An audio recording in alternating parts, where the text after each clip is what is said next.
I sat next to the President of France, across from the Chancellor from Germany, etc. And I said, America's back.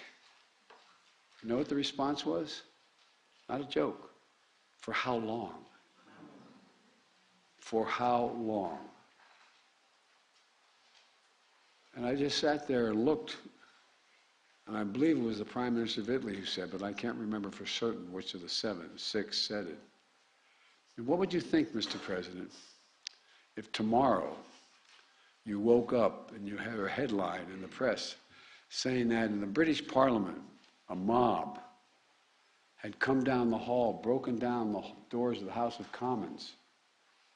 Police officers were killed or died. The place was vandalized in order to overthrow the election of a Speaker of the House, a Prime Minister's election. Think about it. Think about it. What would we think if we heard that news today? Any other leading democracy in the world went through this. So folks, these people and the people representing those who couldn't be here because they gave their lives for this is incredibly consequential. And that's not political talk, that's historical fact. Officer Daniel Hodges, Metropolitan Police Department, Virginia National Guardsman, 8 years on the beat. His first time inside the Capitol was on January the 6th. Sprayed with poison, pinned and crushed, eye almost gouged out, but he didn't break. After it was over, he was asked what he'd been fighting for. This is a local guy, an ordinary American, and he gave a simple, straightforward answer. What were you fighting for? His spontaneous answer was democracy. That's what he knew he was fighting for. He wasn't a scholar.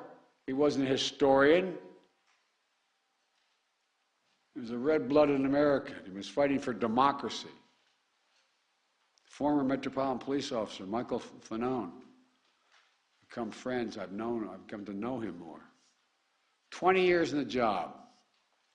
A veterans narcotics investigator.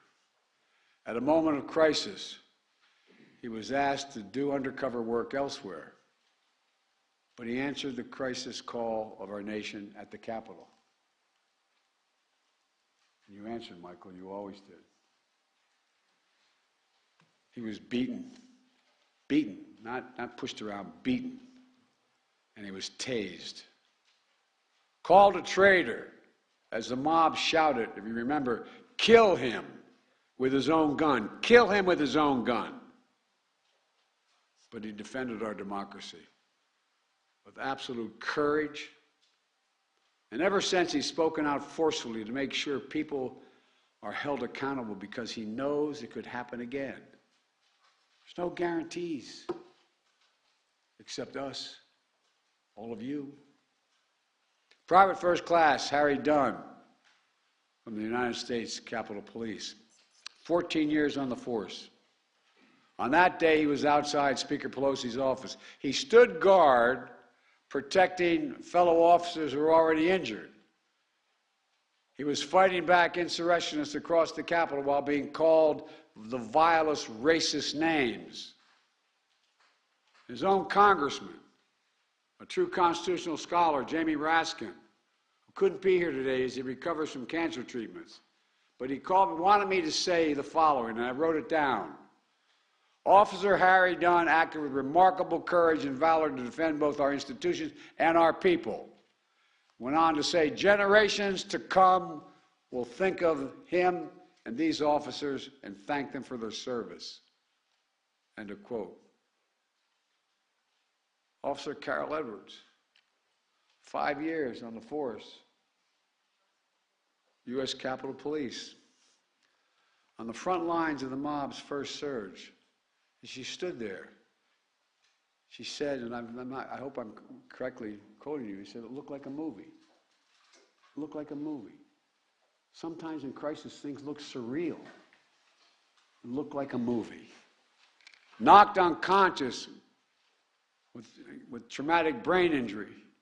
She got back up to help hold the line. The granddaughter of two proud military veterans, she says it was her job to, quote, protect America's symbol of democracy, end of quote. That building. Sergeant Aquino, excuse me. Aquino. Thank you, pal. I'm glad you know your name.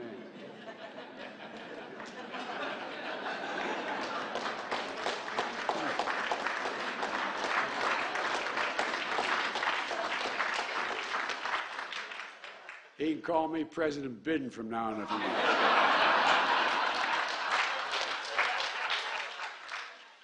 A proud immigrant from the Dominican Republic, 16 years in the force. Like my son, an Iraqi war veteran with the United States military, the United States Army, who described January 6th as something from a medieval battle, trying to keep insurrectionists from entering the tunnel entrance on the lower West Terrace as he got punched, blinded with a laser, speared with an American flagpole with the American flag on it, the flag he swore to defend. He stood tall in the breach with a deep and abiding love demonstrated for his country. Officer Eugene Goodman, an Army veteran who put himself at risk as a rifle squad leader, conducting combat patrols to identify explosives in Baghdad. He came home. He came home to guard the U.S. Capitol for the last 15 years. On January 6th, he risked his own safety to distract a charging group of insurrectionists. He said his duty is to serve and protect. And he said that day, he was just doing part of it. He was protecting. And he did. He protected. To all of you, I know this honor is bittersweet. On that day, more than 140 law enforcement officials suffered physical injuries. And untold numbers are suffering from psychological toll of that day as well. PSD doesn't also only occur in a military battlefield. Others are gone forever.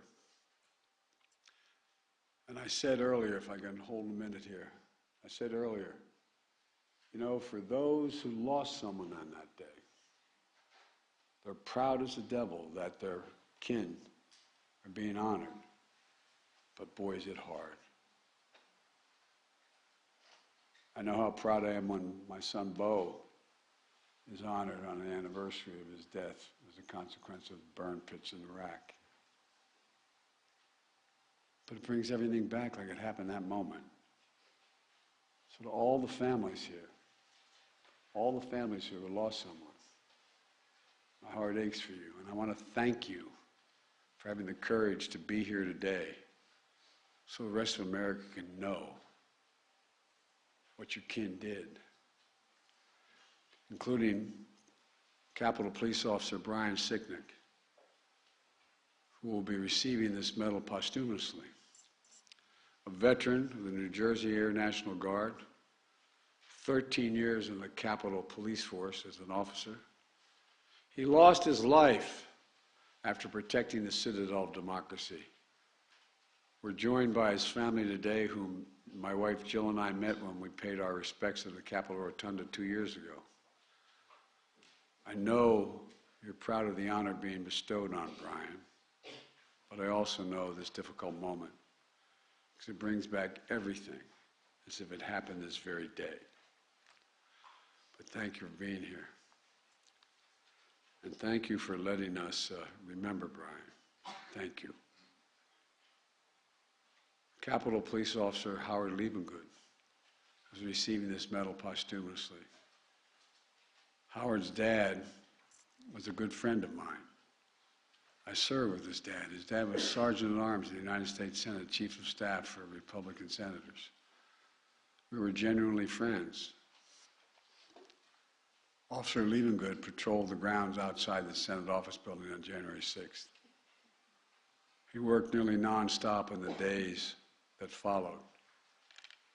And he lost his life after protecting the democratic institutions he learned to revere growing up. His family, his widow Serena, they're here today. Serena has honored Howard's memory by advocating for, quote, positive change on mental health issues for his fellow law enforcement officers and other reforms. Help them cope with the crises they encounter. Metropolitan Police Officer, Department Officer Jeffrey Smith will be receiving this medal posthumously as well. He was part of the first line of officers who entered when the Capitol was breached, assaulted many times, the last time with a metal pipe.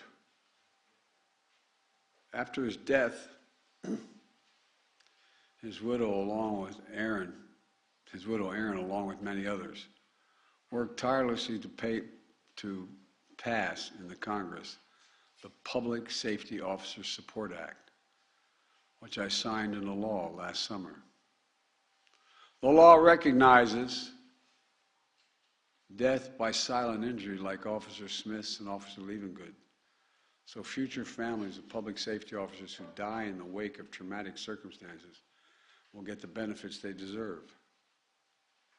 It's long overdue.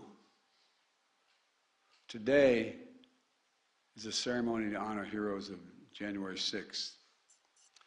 We also recognize the late U.S. Capitol Police Officer Billy Evans. His family's with us today. 3 months after January 6th, while they're still cordoning off the Capitol because threats by these sick insurrectionists continued to be profligated on the internet. Again, all America saw what happened. What Officer Evans was killed defending the checkpoint he'd had to go through to get up to the Capitol because of these god-awful sick threats that continue to move forward. And the whole world saw it. It's just hard to believe. It's hard to believe it could happen here in America. When I was a 29-year-old kid, got elected to the Senate, came down here to be sworn in after I was 30. The idea that if you told me that I could hear my own voice, I would be amazed.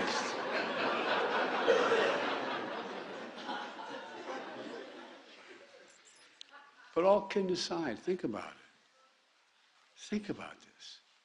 Jill and I also met the family at the Rotunda to pay our respects, and I was honored to sign the law bill awarding the Congressional Medal, Gold Medal, to those who protect the Capitol on January 6th and to honor Officers Sicknick, Evans, Liebengood, Smith for their sacrifices.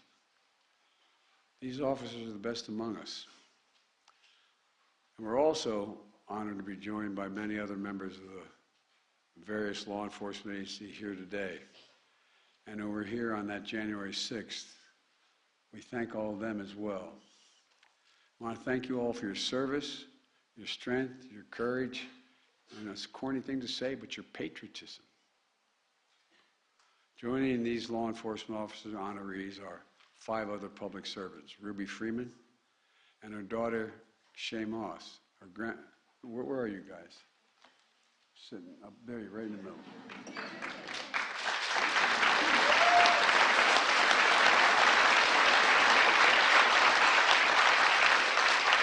They were election workers from Atlanta, Georgia. Ruby, who for years has taken time away from running her own business to work on election season to honor voting rights and heritage in her beloved city. Her daughter, Shay, who learned from her grandma how older generations of her family fought so hard to even get the right to vote. So Shay decided to become a full-time election worker to help the elderly, the disabled, the students exercise their fundamental right to vote. Both of them were just doing their jobs until they were targeted and threatened by the same predators and peddlers of lies that would fuel the insurrection. They were literally forced from their homes, facing despicable racist taunts.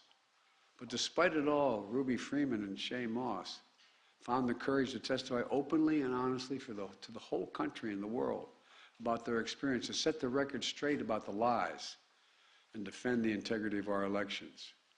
Ruby and Shay, you don't deserve what happened to you, but you do deserve the nation's eternal thanks for showing the dignity and grace of we, the people. Presumptuous of me, but I'm so proud of you both. So proud of you both. Albert Schmidt, a former Republican city commissioner in Philadelphia, who spent a decade overseeing nonpartisan counting of votes. But like so many other local election workers, in 2020 he was harassed and threatened as he did his job faithfully. He did not bend. He did not bow. He did not yield to the political threats and pressure. And he's so trusted by both political parties that the new Democratic governor of Pennsylvania, Josh Shapiro, appointed him as Pennsylvania's Secretary of State, a Republican, to ensure that the integrity of the elections. That's a high compliment.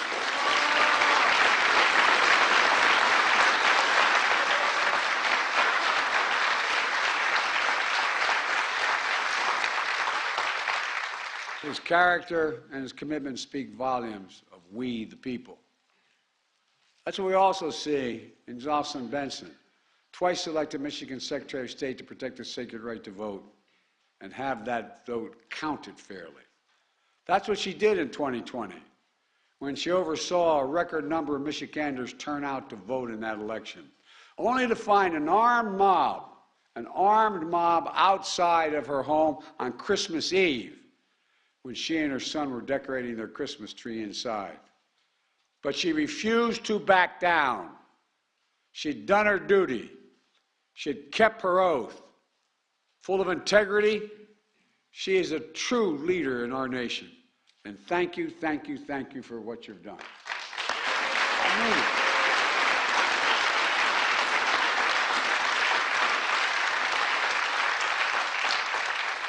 And finally, Rusty Bowers, a former Republican Speaker of the House in the state of Arizona. When I met him today, I said, I hope I'm not hurting your reputation. Where are you, Rusty? See, he's hiding behind you. He's able to do that. Rusty, we may not agree on all things. We agree on what this country's about, though. We agree that public service is not about what you're willing to do to win. It's about what you're willing to lose over. What you're willing to lose over. Rusty put his obligation to the Constitution and his country ahead of everything when he refused intense political pressure to decertify the 2020 election results. His courage is probably the reason why he's lost his primary last year. Rusty, you're an example, is a demonstration to every young man and woman thinking about entering politics, about what integrity is all about. I'm not exaggerating. Thank you for your integrity and your honor.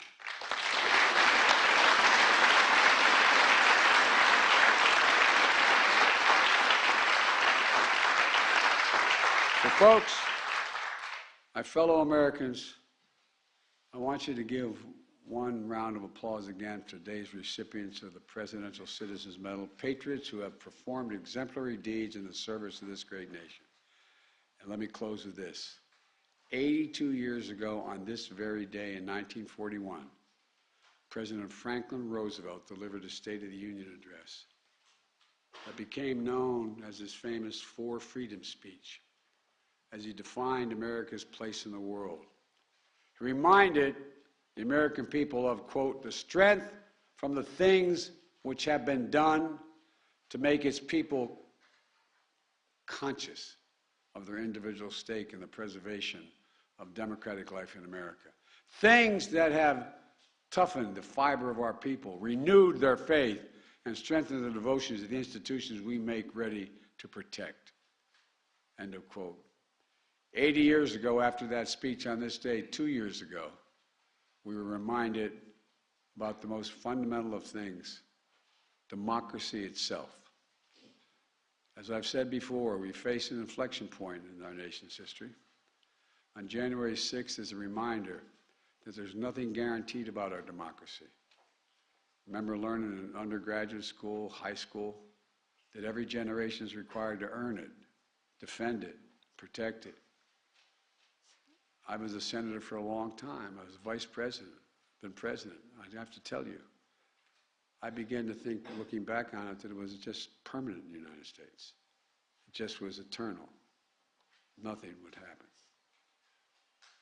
That's why I was so pleased to see Democrats and Republicans work together to pass the Electoral Count Reform Act that I just signed into law to protect the will of the people and the peaceful transfer of power.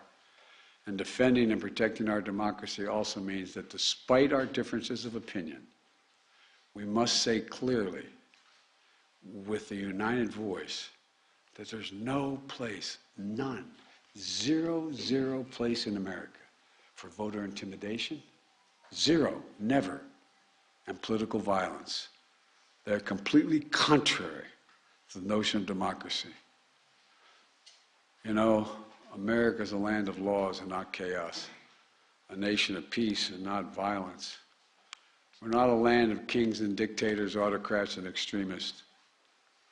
As we see in today's honorees, we're a nation of we the people that toughen our fiber, renew our faith, and strengthen our cause. Just remember who in God's name we are. We're the United States of America. Not a joke. We're the United States of America. And there's nothing. There is nothing.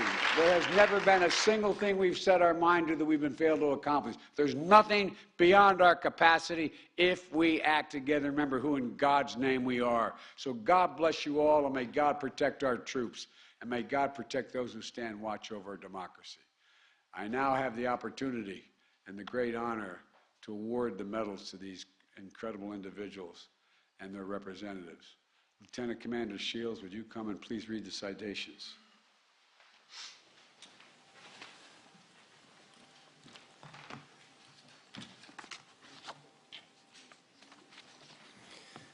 The Presidential Citizens Medal recipients: Jocelyn Benson,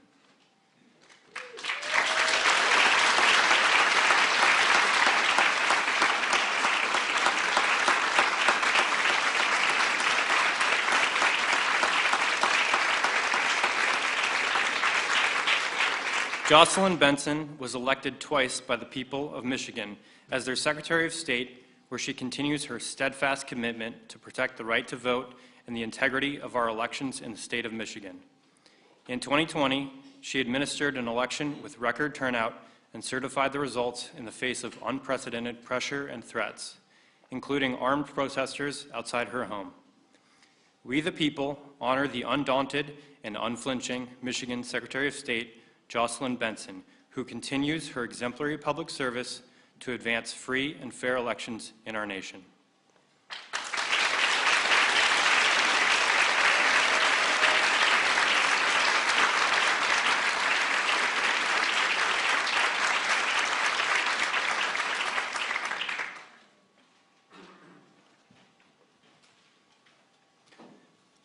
Russell Bowers.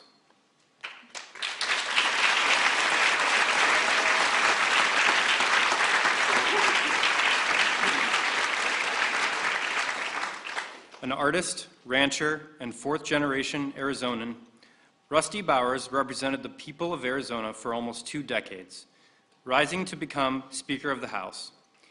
In a dire hour of our democracy, he put country before party by refusing attempts to decertify the 2020 election and overturn the will of the people.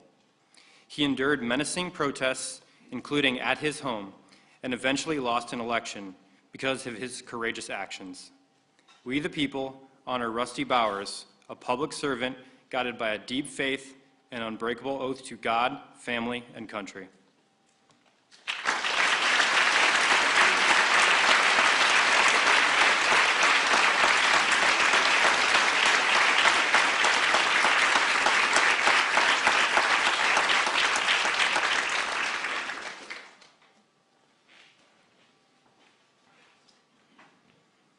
Harry Dunn.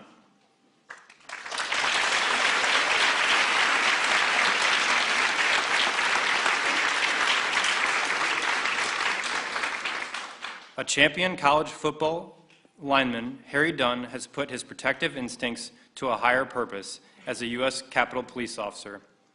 On January 6, 2021, he rushed to protect injured fellow officers fighting back insurrectionists.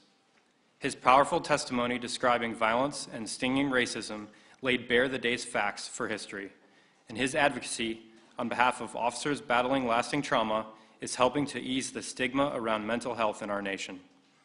For defending the citadel of our democracy and for seeking truth and healing, we the people honor U.S. Capitol Police Private First Class Harry A. Dunn.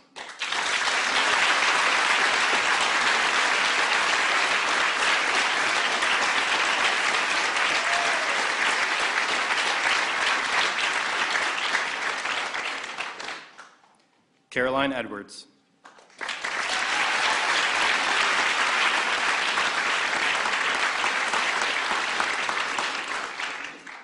The granddaughter of proud military veterans, Caroline Edwards left a corporate career to follow in their footsteps, serving our nation. On January 6, 2021, she helped stop advancing insurrectionists even after being knocked unconscious in the mob's first brutal surge. She has also fought for colleagues as a police union board member and peer counselor, and her congressional testimony will help ensure their valor is never forgotten. For her courageous defense of our democracy and service to fellow officers, we the people honor U.S. Capitol Police Officer Caroline Edwards.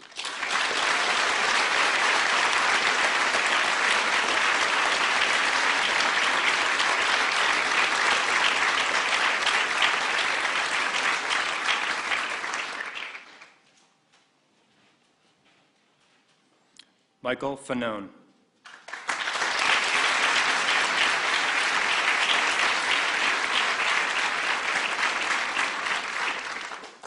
The grandson of a police officer, Michael Fanone was born to protect and serve.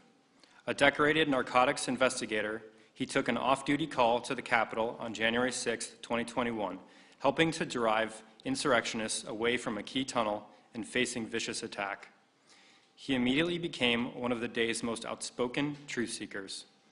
For his absolute courage in protecting the Capitol and our democracy, and his tenacious search for accountability, we the people honor former Metropolitan Police Department officer Michael Fanone.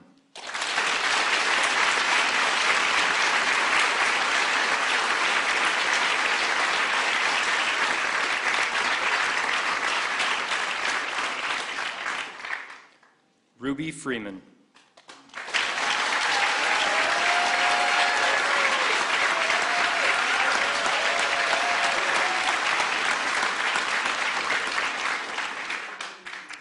Inspired by the voting rights legacy of her beloved Atlanta, Lady Ruby Freeman viewed her civic duty as a Fulton County election worker as a sacred mission to ensure the people of Georgia could exercise their fundamental right to vote freely and fairly. In the 2020 election, she upheld that sacred mission despite an orchestrated campaign to overturn the election and that targeted and threatened her and her family. To the nation, she bore witness of the trauma and tragedy of that experience, and today, we the people honor Lady Ruby Freeman as part of our nation's voting rights history.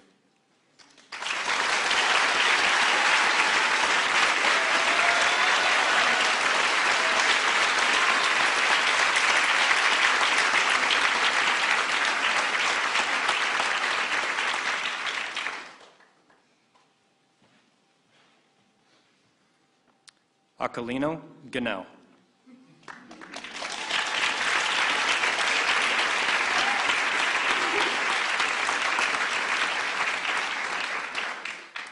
As a child, Aquilino Ganell immigrated to America from the Dominican Republic.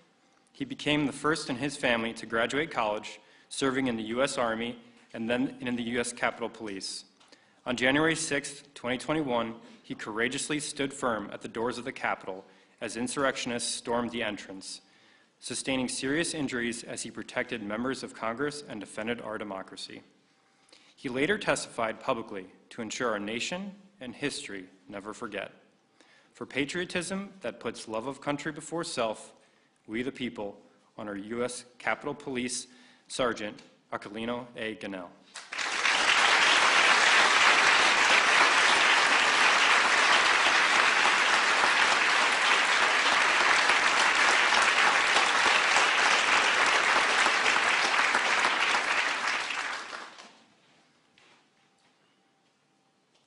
Eugene Goodman.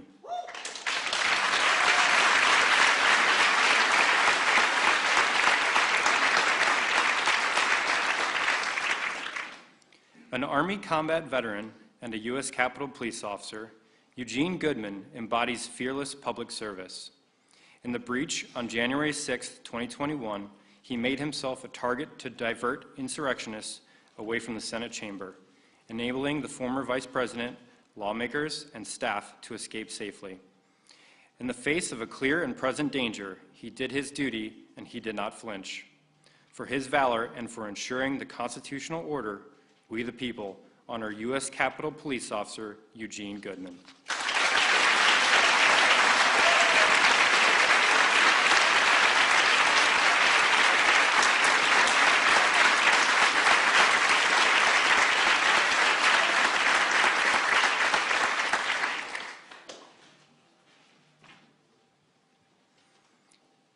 Daniel Hodges.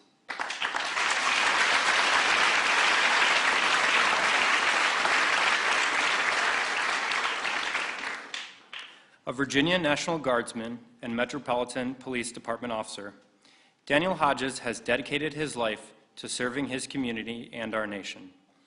On January 6, 2021, he fought to push surging insurrectionists away from a key tunnel into the Capitol, returning to the line even after being brutally crushed and beaten. His courageous testimony will help ensure that we never forget or let such an attack happen again. For his heroism and unwavering commitment to the truth, we the people honor Metropolitan Police Department Officer Daniel Hodges.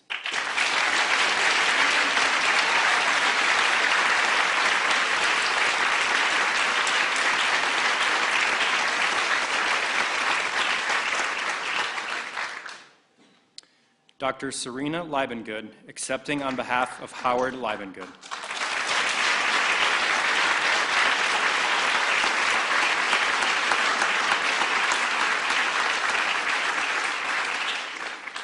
The proud son of a U.S. Senate Sergeant-at-Arms, Howard Liebengood left a career as a champion race car driver to follow in his late father's footsteps, protecting the democratic institutions they both revered. He died after battling insurrectionists at the Capitol and staying on to restore security in the crucial days after January 6th. His painful loss helped change the law to better honor the unimaginable sacrifice that too many officers and their families face. For his deep dedication and selfless service, we the people honor U.S. Capitol Police Officer Howard C. Liebengood.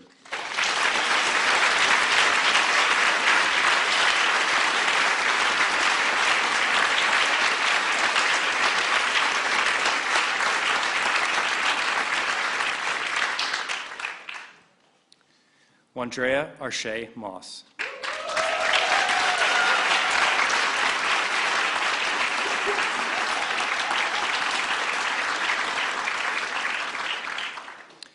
Inspired by the stories her mother told her about the movement for voting rights in America, Shay Moss pursued a career as an election worker in Fulton County, Georgia. Because of her dedicated service, she faced death threats, harassment, and intimidation by those seeking to overturn the outcome of the 2020 election. She would later testify to the nation about her pain and resolve. Today, we the people honor Shay Moss for helping to ensure the American people have a voice in the destiny of our nation.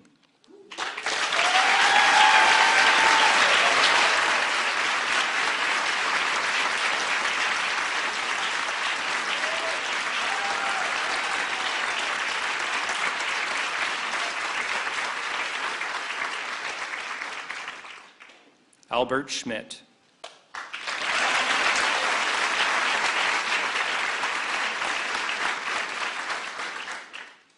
A former federal civil servant and the city commissioner of Philadelphia, Albert Schmidt has spent his career on the unsung yet necessary task of making democracy work for the people. In the 2020 election, despite intense political pressure, he did what he had always done, ensured the integrity of the election, and faithfully oversaw the nonpartisan counting of the ballots. We the people honor Albert Schmidt for his clarity of purpose to protect every American's sacred right to vote and to have that vote counted.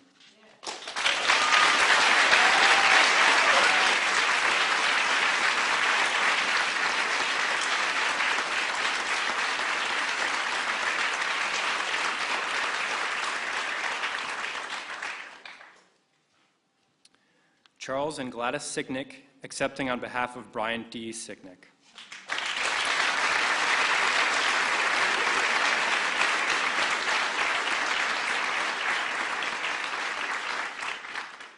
A New Jersey Air National Guardsman who served 2 tours overseas, Brian Sicknick was a U.S. Capitol Police officer devoted to serving our nation. For over a decade, he guarded the Capitol, including on January 6, 2021. He lost his life protecting our elected representatives, upholding the will of the American people, and defending our Constitution. His heroism, courage, and character set an example for generations of Americans to come and will never be forgotten. For his service and his ultimate sacrifice, we the people honor U.S. Capitol Police Officer Brian D. Sicknick.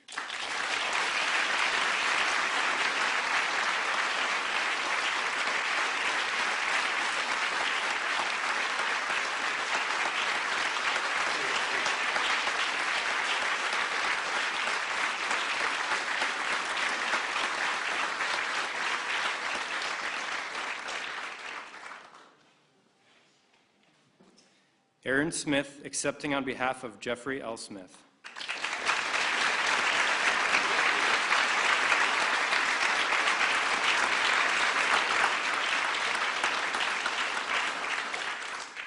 A 12-year veteran of the Metropolitan Police Department, Officer Jeffrey Smith dedicated his life to public service.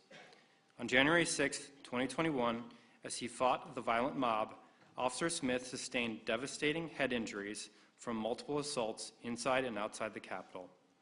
He died after protecting Congress, guarding the Capitol, and preserving our democracy. His passing sparked changes in the law that honor the silent injuries of our fallen officers. For his extraordinary heroism, pure courage, and unwavering devotion to the nation, we the people honor Metropolitan Police Department Officer Jeffrey L. Smith.